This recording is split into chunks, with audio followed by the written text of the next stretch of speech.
Alright, so not too long ago I chucked up a message on my Instagram story asking whether you guys wanted to see more sort of tutorial videos and that. And I got a few of you guys messaging me back. So I guess we're doing a tutorial. Wait, shit, this is for YouTube. Give me one sec. Clean minimalist desk. Moody RGB lights. Good sounding microphone. Alright, now that we're all YouTube ready, I guess we should get onto the topic of what this video is about and what I'm teaching you guys, potentially. So as you can see by the title, this is how to do a screen replacement within Premiere Pro. I did this in one of my previous videos, a trip to Mexico, and this is what it looks like. If you haven't seen that video already, go check it out. But anyway, let's hop straight into it and open up Premiere Pro. Let's open up a new project and let's call this tutorial number 1. Because this is my first tutorial. What? Okay, so now within Premiere Pro, I'm gonna import my media. So I need to find where my media is. By the way, this is how I manage all my files. I've only just recently sort of worked it out, how I like to organize everything. I know it took me a little while to figure it all out. But anyway, so all my finished projects in my own projects, and it was the Mexico trip, so, and day 5. Okay, so I found my 2 files. I'm gonna import them now. Okay, so I've got my 2 video files here, and I might just explain what the 2 video files are and what you need to do pre-importing into Premiere Pro. That might help you guys out a bit. So basically, you wanna get 2 videos. This makes it a whole lot easier if you do get it on a tripod and keep the tripod in the exact same place for the both video files.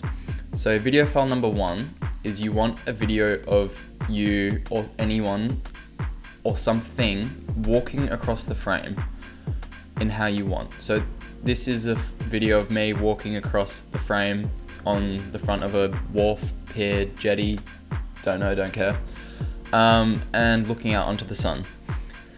So I'm gonna grab that and I'm gonna chuck it drag it over to create a sequence and drop and import. Cool. I can get rid of the audio, Command L for Mac users. And okay, so that's the first thing that we have, is just the normal standard shot in 60 frames per second, so we can slow it down. But just normal video. Then the second clip that I got was a time-lapse video of the sunset. Now in my camera I shoot on a Canon 5D Mark IV, so it's got like a built-in capability where in the video settings it can shoot a time-lapse video. It's basically like shooting a video, but instead of having 30 or 60 frames in a second, it does like 1 frame every few seconds. It's probably not the best quality of doing it, but at the time it was just easiest, and I'm happy with how the results came out. So this is what the video looks like. As you can see, it starts off like a nice sort of brightness, then it goes quite sort of dark. So we're gonna have to remember that for later on.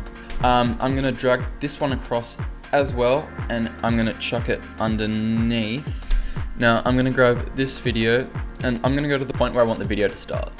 So we go through right about here, looks good, where I start walking, looking up and across, and then we'll stop there at the end of that clip, so they're both the same length. So now comes the fun part where you want to replace the background. So if you can see, because I did have this on a tripod and I didn't move the tripod at all, if we take the top layer away, we can see it's basically, okay, there's a slight jiggle, but basically the same position as the last. So what we're gonna do is we wanna get rid of the background in the top layer. If you wanna do like, you know, your luma fades or masking kind of swipe, fade, windscreen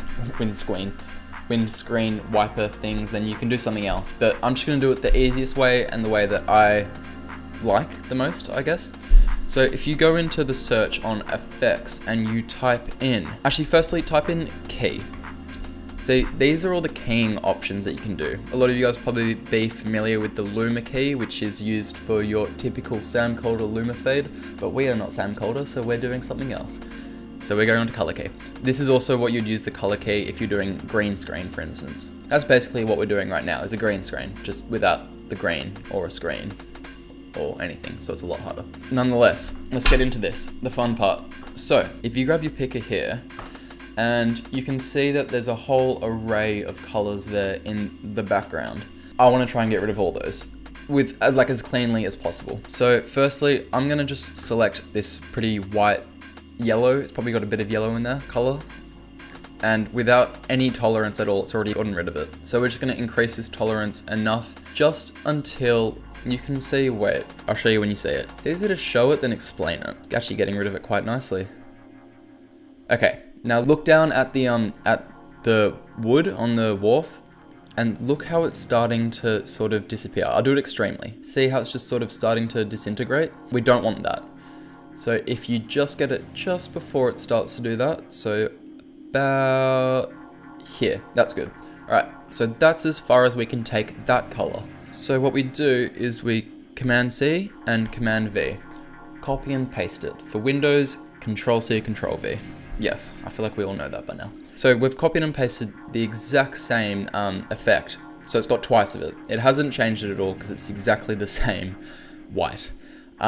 So let's get the picker on the second effect and let's choose another color in the background.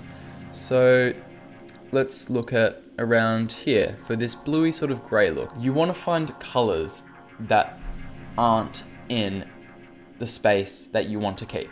So you want to find colors that you're happy with getting rid of, which should make sense. Picking this light blue color, click that, and that just got rid of everything. It's because my color tolerance was still on pretty high. Let's chuck that back down to 0. And let's go up again. So okay, so we're just going ever so slowly until we start to see things disintegrate in places that we don't want to. Keep going up. Okay, now you can see in the bottom right hand, it's starting to fade away. See there? All right. So doing it just before it starts, so just there. Now, process starts again. Command C and Command V.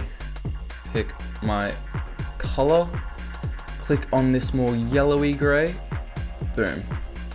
All right, I'm gonna speed this up for you guys because this can be a bit of a tedious, lengthy process, but I'll show you guys at the end and we'll see where we're up to with it all.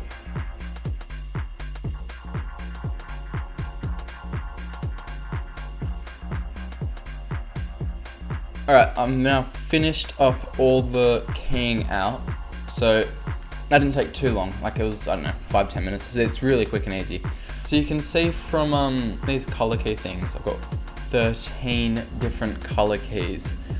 If you're having a green screen, you only need one. Usually you only use one color key. Anyway, alright, moving on. So the next step is, okay, see how the time lapse behind, so if you turn that layer off for a second, see how it starts quite bright, and then once the sun goes down, it goes dark, naturally, right? Well, what we want to do is try and copy that look on the top layer as well, because you can see that it stays bright the whole way through. That's no good. It looks so messy at the bottom where the color key hasn't quite worked properly. So anyway, let's go back to the beginning. And let's go into our effects and type in Lumetri color. Drag that over, drop it on top. Now if we go down here and we go to the basic correction and see the exposure tab right there? If you get exposure, turn it all the way down, it goes dark. Turn it all the way up, it goes light. You know, pretty common sense, huh? What we want to do is we want it to start how it is now because it's fine lighting as it is now, but we want it to slowly go dark pretty much at the same rate that the background layer is going dark. So what we do is we hit this keyframe, we hit the timer thing there which toggles a keyframe. Make sure that your arm, we're just going to call it the arm, make sure your arm's at the very start of the frame and that's where your keyframe will be. So then we're going to move it to the very end now where it gets to its darkest point, and we're going to toggle this keyframe to make it darker. So let's push it down just until it looks about the right exposure. That is looking pretty nice and clean. So if we go back to the beginning now and click play, it is very laggy. I might not play, I might just scrub through this. We can see that I slowly go dark at just about the same rate that the natural time-lapse goes dark. We're nearly there, guys, we're nearly there. So the next step is to, you guys might not like this, but what I did in my video, if you want to copy what I did exactly in my video, is I went and I slowed down me walking to like really sort of juxtapose the time-lapse, so you get really nice contrast between slow and fast. So what I did is I just went Command R, chucked it on 50% speed, because I shot at 60 frames or 59.94 frames in a second, so I can do it at 45, but I think 50 looks cleaner. We'll find the part that we want. Now this start's a little bit messy, I think. So we'll get it to about there, and we'll drag that to the start. See how that looks? Me walking, looking at the sun, yeah, cool, no one cares. All right, bring it back to the start, and fit that perfectly. Awesome, we're nearly there, and it's really close. It looks a little, not unnatural, that's not quite the right word to use, but we want to make it look a little bit more sort of realistic. So this is just an effect. You guys don't have to use this at all. This is what I like to do though. So I'm gonna nest this. Doesn't matter what I call it, I don't care. And we're gonna go to my effects. Now this is something that I've downloaded. It's called the Charles Deadpool camcorder or something. I'll leave it down in the description so you guys can download it as well and use it for when you try it. It's really nice. So what it does is it basically, so when you're shooting on a tripod and it's all still, it creates movement of the camera, natural looking movement. So let's go over to where all my presets are. There it is there. Charles Deadpool. Yes, I do have the Chungda smooth zoom and the whatever you want to call it. I don't use them anymore. Please don't use them, they're so overused, please. Oh god, okay, anyway. There it is at the bottom there, the Charles Deadpool camera shake preset. There you go. So you're gonna press open, and there it is there. So if we open from there, it's for any, it's not oversized footage, it's for any footage. And I seem to remember the small camcorder looked the most sort of natural. Long lens, sorry, the long lens one. Alright, let's drag that over and let's look at that.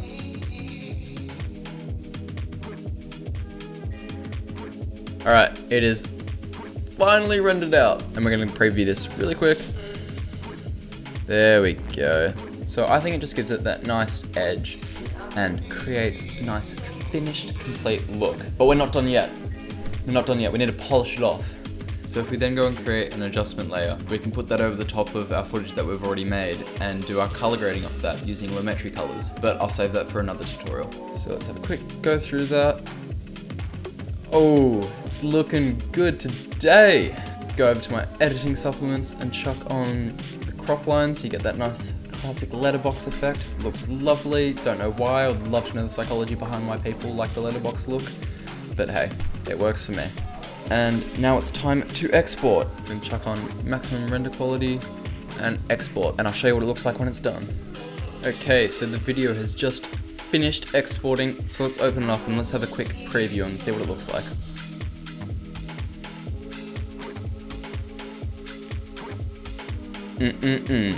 Definitely not the best that I could have done, but it was rather rushed. I remember when I originally did this, it took me like 2 or 3 hours or something to do, whereas I did this in however long it's been. But yeah, so that's what it looks like pretty much. I hope you guys enjoyed this type of tutorial video and this lovely sounding microphone. Leave your comments down below what you thought. Honestly, I want to know what you guys think. I'm going to be replying to some of you guys as well. If any of you guys have any questions about stuff, I'll be hitting you guys up. Don't forget to check out my Instagram, link is in the bio. I post not this stuff, more my photography, so check it all out, all good. Hit the subscribe button, hit the thumbs up or the thumbs down if you didn't like it, I want to know. And until next time guys, peace.